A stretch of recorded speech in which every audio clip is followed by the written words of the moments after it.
Welcome back to clean news UP. चलिए देखते हैं उत्तर प्रदेश की 25 फटाफट बड़ी खबरों को। इससे पहले आप न्यूज को कहां से देख रहे हैं हमें कमेंट में बताना बिल्कुल ना भूलें। साथ ही हमारे फेसबुक पेज को भी फॉलो करें। फेसबुक पेज का लिंक डिस्क्रिप्शन में दिया गया है। यूपी में दुरुस्त होगी पेयजल सीवर व्यवस्था। यूपी की योगी सरकार पेयजल और सीवरेज की व्यवस्था को बेहतर बनाने जा रही है। इसके लिए 13 शहरों में 1461 रुपए खर्च किए जाएंगे, जिसमें 8 शहरों में पेयजल और 5 शहरों में सीवर की व्यवस्था को ठीक किया जाएगा। मुख्य सचिव की अध्यक्षता में बन रही राज्य स्तरीय उच्चाधिकारी समिति ने इस प्रस्ताव को मंजूरी दी। राज्य सरकारें सभी शहरों में पाइपलाइन से पेयजल आपूर्ति के साथ सीवरेज व्यवस्था को बेहतर बनाने की दिशा में काम कर रही हैं। 36 स्कूल के 108 शिक्षकों को मिलेगा रोका गया वेतन। डीबीटी की फीडिंग विभाग के पोर्टल पर न होने से 36 स्कूल्स में तैनात 108 शिक्षकों का वेतन रोक दिया गया था। अब कार्य पूर्ण होने पर शिक्षकों का वेतन बहाल कर दिया गया। बीएसए ने आदेश जारी कर दिया और सितंबर में शिक्षकों को रुका हुआ वेतन बैंक खातों में भेज दिया जाएगा। विकासखंड उमरदा के 325 परिषदीय स्कूल्स में 33,216 पंजीकृत छात्र छात्राओं के नाम और आधार कार्ड नंबर समेत अन्य डेटा ऑनलाइन शिक्षा विभाग के पोर्टल पर फीड करना था। कारण, इस फीडिंग से छात्रों को ड्रेस, बैग, जूते, मोजे और स्वेटर खरीदने के लिए 1200 रुपए की धनराशि खाते में भेजी जानी तय थी। लखनऊ विश्वविद्यालय ने खोजा ऑक्सीजन और हाइड्रोजन उत्पादन की सस्ती तकनीक। पानी से हाइड्रोजन और ऑक्सीजन अलग करना अब सस्ता और आसान हो जाएगा। प्राकृतिक मटेरियल की मदद से सस्ती ऑक्सीजन और हाइड्रोजन का उत्पादन हो सकेगा। इस तकनीक से खर्चा कम आएगा और जरूरतें भी पूरी होंगी।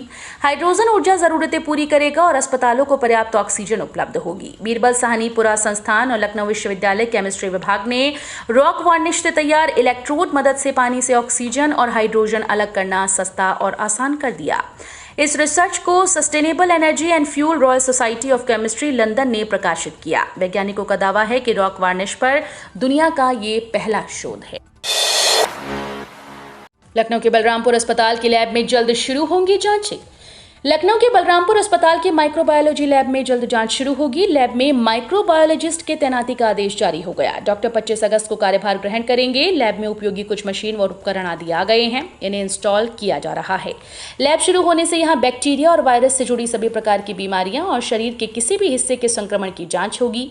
ऑपरेशन थिएटर के संक्रमण की भी जांच हो सकेगी। 24 जिलों में 20,400 महिलाएं करेंगी जैविक खेती। स्वयं सहायता समूहों से जुड़े ग्रामीण महिलाओं को स्वरोजगार से जोड़ते हुए उनकी आय बढ़ाने के लिए उत्तर प्रदेश राज्य ग्रामीण आजीविका मिशन ने अब जैविक खेती की योजना बनाई, जिसके तहत 20,400 महिला किसानों को जैविक खेती से जोड़ा जा रहा है। इन महिलाओं को इस खेती में प्रशिक्षित करने के साथ ही इनके द्वारा पैदा किए जाने वाले अनाज को बाजार भी मुहैया कराया जाएगा। इसके लिए 20,400 महिला किसानों को चिन्हित कर 2040 ग्रुप बना दिए गए। इन ग्रुप्स का भारत सरकार कृषि विभाग के national centre for organic farming portal पर पंजीकरण करा दिया गया है। अब हर दिन के काम पर शासन की नजर, सीएम योगी खुद करेंगे मॉनिटरिंग। मेरठ प्रयागराज गंगा एक्सप्रेसवे का अब जमीन पर काम शुरू हो गया। गंगा एक्सप्रेसवे के हर दिन के कार्य पर शासन की सीधी नजर है। मेरठ से प्रयागराज के बीच 12 जिलों में कितना काम हुआ, इसकी रिपोर्ट तैयार होने लगी है। अगस्त की पहली रिपोर्ट में बताया गया कि 594 किलोमीटर में से 352 किलोमीटर सड़क निर्माण की जमीन बिल्कुल तैयार हो चुकी है। मेरठ प्रयागराज गंगा एक्सप्रेसवे अब शासन की प्राथमिकता में है। इसके तहत मेरठ से प्रयागराज तक 594 किलोमीटर के काम को 4 पैकेज में बांटा गया है। 3 पैकेज का काम अडानी ग्रुप के पास है, तो मेरठ, हापुड़, बुलंदशहर आदि से संबंधित 1 पैकेज का काम आईआरबी कंपनी के पास है। अपराध से निपटने को पुलिस लेगी युवाओं का साथ, करेगी हैकथॉन का आयोजन। पुलिस के पुराने तौर तरीकों से नई चुनौतियों का सामना नहीं किया जा सकता। साइबर अपराधियों से लेकर इंटरनेट की बढ़ती दखलंदाजी की वजह से पुलिस की चुनौतियां तेजी से बढ़ रही हैं। कानून व्यवस्था, ट्रैफिक और साइबर अपराध पुलिस के लिए नई चुनौती बनते जा रहे हैं। इनसे निपटने के लिए पुलिस हैकथॉन का आयोजन कर रही है। बरेली समेत पूरे प्रदेश से टेक्नो फ्रेंडली युवाओं को इनोवेटिव आइडिया के साथ आमंत्रित किया गया। हैकथॉन में 18 से अधिक आयु के युवा हिस्सा ले सकेंगे। ऐसे युवा जिनके पास प्रदेश की पुलिस के साथ साझा करने के लिए नई टेक्नोलॉजी है, हैकथॉन में शामिल होने के लिए 25 अगस्त तक रजिस्ट्रेशन करवा सकते हैं। असिस्टेंट प्रोफेसर के 917 पदों पर भर्ती आवेदन की लास्ट डेट आज। उत्तर प्रदेश उच्चतर शिक्षा सेवा आयोग की असिस्टेंट प्रोफेसर भर्ती 2022 के लिए चल रही आवेदन प्रक्रिया की आज 23 अगस्त 2022 को अंतिम तिथि है। यूपीएचईएससी की इस भर्ती में आवेदन करने के इच्छुक अभ्यर्थी आयोग की वेबसाइट पर जाकर आज शाम तक ऑनलाइन आवेदन कर सकते हैं। यूपीएचईएससी की इस भर्ती में असिस्टेंट प्रोफेसर के कुल 917 पदों पर योग्य अभ्यर्थियों का चयन किया जाना है। बीपीएड में प्रवेश के लिए 30 अगस्त तक करें आवेदन। श्री जयनारायण मिश्र पीजी कॉलेज में बैचलर ऑफ फिजिकल एजुकेशन में नए सत्र 2022-23 के लिए आवेदन प्रक्रिया सोमवार से शुरू हो गई। अभ्यर्थी 30 अगस्त तक ऑनलाइन आवेदन कर सकेंगे। इस संबंध में प्राचार्य प्रोफेसर मीता शाह ने नोटिफिकेशन जारी किया। केकेसी में बीपीएड की 50 सीट्स निर्धारित हैं। इन पर दाखिले लखनऊ विश्वविद्यालय की काउंसलिंग के आधार पर लिए जाते हैं। फेसबुक पर गोरखनाथ मंदिर को बम से उड़ाने की धमकी।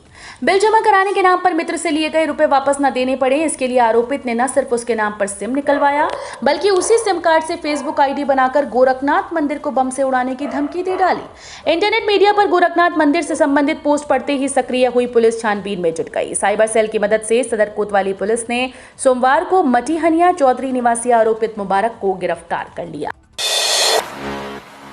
उत्तर प्रदेश व मध्य प्रदेश के चित्रकूट क्षेत्र में मोटरयान करके भुगतान की छूट। अयोध्या व वाराणसी के बाद उत्तर प्रदेश सरकार अब चित्रकूट को बढ़े पर्यटन हब के रूप में विकसित कर रही है। यहां पर पर्यटकों की संख्या बढ़ाने के लिए सरकार ने लुभावनी योजना लागू कर दी। अब उत्तर प्रदेश के साथ ही मध्य प्रदेश में आने वाले चित्रकूट क्षेत्र में मोटरयान कर नहीं लगेगा। उत्तर प्रदेश के चित्रकूट क्षेत्र से मध्य प्रदेश के चित्रकूट क्षेत्र में जाने वाली परिवहन निगम की बसों और निजी वाहनों को मोटरयान कर के भुगतान में छूट होगी। ज्ञानवापी प्रकरण के 2 मामलों की सुनवाई आज भी रहेगी जारी।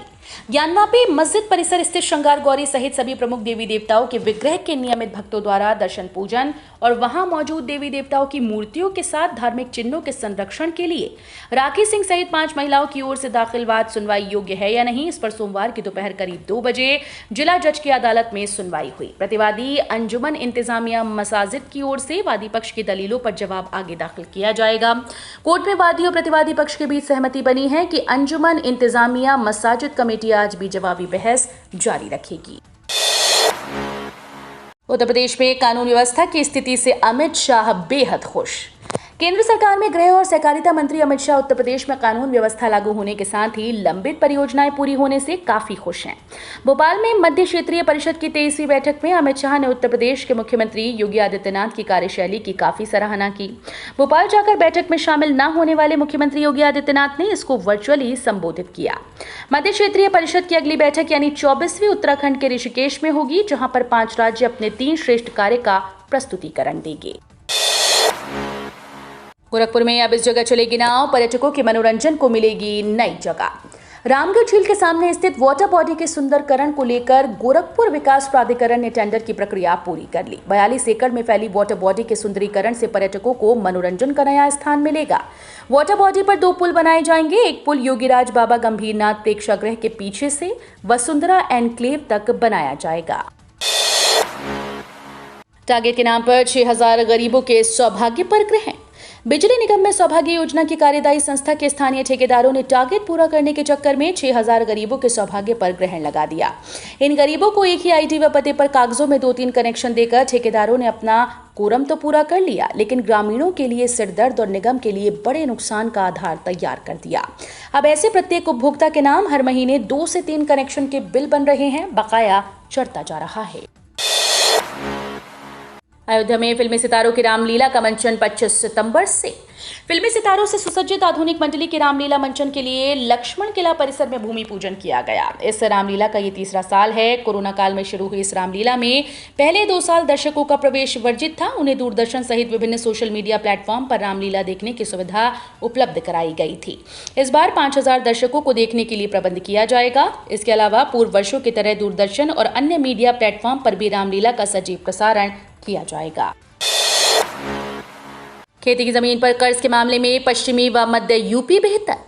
यूपी में प्रति हेक्टेयर खेती की जमीन पर औसतन कर्ज के मामले में पश्चिमी हिस्से की स्थिति सबसे बेहतर है। मध्य यूपी भी अपेक्षाकृत ठीक स्थिति में है, लेकिन पूर्वी यूपी व बुंदेलखंड के क्षेत्र में प्रति हेक्टेयर जमीन पर अपेक्षाकृत कम कर्ज ही उपलब्ध हो पा रहा है। अब सरकार का फोकस इन पिछड़े इलाकों पर है। प्रदेश के पूर्वांचल में ग्राउंड लेवल क्रेडिट प्रति हेक्टेयर जमीन पर औसतन 0.50 लाख रुपए है, जबकि पश्चिमी यूपी में ये 1.07 लाख प्रति हेक्टेयर के स्तर पर है। ये करीब दुगने का फर्क है। बारिश न होने से तबाह हो रहे हैं किसान, फसलें हो रही हैं बर्बाद। मौसम की बेरुखी से किसान कराह रहा है। खेती पर किसानी पर अब लाखों रुपए खर्च कर चुके किसानों की नजरें हर वक्त आसमान पर टिकी रही हैं, इस उम्मीद में कि बारिश की अमृत बूंदें गिरेंगी और उनकी फसलें सराबोर होकर खिलखिला उठेंगी, पर उन्हें केवल मायूसी मिल रही है। किसानों की कराह से कारोबारियों की चिंताएं बढ़ गईं। कारोबारियों को आशंका सता रही है कि यदि बारिश न होने से किसानों की फसलें अच्छी नहीं हुई तो त्योहारी सीजन में बाजारों पर भी इसका बुरा असर पड़ेगा। लखनऊ कानपुर में सोना चांदी दोनों में गिरावट। भारतीय सराफा बाजार में सोना और चांदी के रेट्स जारी कर दिए गए हैं। लखनऊ में कानपुर में सोने चांदी की दामों में गिरावट दर्ज की गई। आगरा में सोने की बढ़ोतरी और चांदी में गिरावट दिखी। गोरखपुर में इसका उल्टा हुआ, सोने में गिरावट देखी गई और चांदी में बढ़ोतरी हुई। बरेली में दोनों के रेट्स में कोई बदलाव नहीं हुआ। कानपुर में भी चांदी और सोना दोनों में गिरावट रही। 24 कैरेट सोना 52,525 रुपए प्रति 10 ग्राम, जबकि 1 किलो चांदी का भाव 57,650 रुपए प्रति किलो था। अखिलेश यादव ने बाहुबली रमाकांत यादव से जेल में की मुलाकात। समाजवादी पार्टी के राष्ट्रीय अध्यक्ष अखिलेश यादव आज आजमगढ़ पहुंचे। उन्होंने वहां जेल में बंद बाहुबली रमाकांत यादव से मुलाकात की। उधर आजम खान के खिलाफ हाल में दर्ज किए गए गवाह को धमकाने समेत 2 मुकदमे वापस लेने की मांग को लेकर समाजवादी पार्टी प्रतिनिधिमंडल ने यूपी के डीजीपी से मुलाकात की। सपा नेताओं का कहना है कि कोर्ट में चल रहे एक मामले के गवाह की ओर से आजम खान के खिलाफ निराधार और झूठी FIR दर्ज कराई गई। केंद्रीय कर्मचारियों के खाते में सरकार भेज रही बकाया DA एरियर का पैसा। केंद्र सरकार बहुत जल्द अपने कर्मचारियों के खाते में 18 माह के बकाया DA एरियर का पैसा भेज सकती है। बताते चलें कि पेंशनर्स ने 18 माह के बकाया DA एरियर के भुगतान की मांग को लेकर प्रधानमंत्री नरेंद्र मोदी को एक ज्ञापन भेजा, जिसमें प्रधानमंत्री नरेंद्र मोदी से इस मुद्दे पर जल्दी फैसला करने का अनुरोध किया गया। यदि प्रधानमंत्री नरेंद्र मोदी ने केंद्रीय कर्मचारियों की इस मांग पर उनके पक्ष में फैसला सुनाया तो कर्मचारियों के खाते में बम्पर सैलरी आई। 80 करोड़ गरीबों को मिलता रहेगा फ्री राशन, सरकार बढ़ाएगी समय सीमा। प्रधानमंत्री गरीब कल्याण अन्न योजना के तहत मुफ्त राशन पा रहे देश के 80 करोड़ गरीब परिवारों के लिए अच्छी खबर है।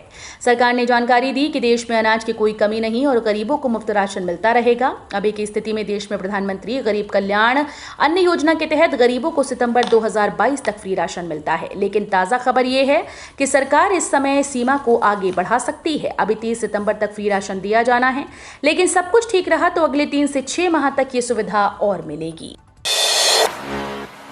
अब बिना डिग्री के विश्वविद्यालयों में प्रोफेसर बन सकेंगे। अब बिना अकादमिक डिग्री भी विश्वविद्यालयों और कॉलेजेस में प्रोफेसर बन सकेंगे। विश्वविद्यालय अनुदान आयोग ने प्रोफेसर ऑफ प्रैक्टिस प्रस्ताव को मंजूरी दी है। इसके तहत विभिन्न क्षेत्रों के महारथी शैक्षिक योग्यता के बिना भी प्रोफेसर बनकर 2 साल तक सेवाएं दे सकते हैं। इसमें गायक, नर्तक, उद्योग, समाजसेवी से लेकर अन्य क्षेत्रों के विशेषज्ञ शामिल होंगे। IIT और IIM में पहले से प्रोफेसर ऑफ प्रैक्टिस योजना लागू है। भारत ने 13 रन से जीता मुकाबला। भारत ने जिम्बाब्वे को 13 रन से हरा दिया और 3 मैचेस की सीरीज में जिम्बाब्वे का सूपड़ा साफ कर दिया। पहले बल्लेबाजी करते हुए टीम इंडिया ने शुभमन गिल के शतक और ईशान किशन के अर्धशतक की बदौलत 289 रन बनाए। इसके जवाब में जिम्बाब्वे ने खराब शुरुआत से उबरते हुए शानदार वापसी की। सीन विलियम्स के 45 रन के बाद सिकंदर रजा ने 115 रन की शानदार पारी खेली और अपनी टीम को जीत के करीब ले गए। उन्होंने 8वें विकेट के लिए एवांस के साथ शतकीय साझेदारी की। एवांस ने 28 रन बनाए। अंत में शुभमन गिल ने शानदार कैच पकड़कर रजा को आउट किया और भारत की जीत पक्की की। यूपी के 40 से ज्यादा जिलों में भारी बारिश का अलर्ट। देश के कई राज्यों में भारी बारिश का दौर जारी है। इसी बीच मौसम विभाग ने यूपी के कई जिलों में भारी बारिश का अलर्ट जारी कर दिया। इसके साथ ही 40 से 50 किलोमीटर प्रति घंटे की रफ्तार से हवा भी चल सकती है। तो ये थी आज की 25 फटाफट बड़ी खबरें। अगर आपको न्यूज पसंद आई हो तो वीडियो को लाइक और शेयर जरूर करें। धन्यवाद।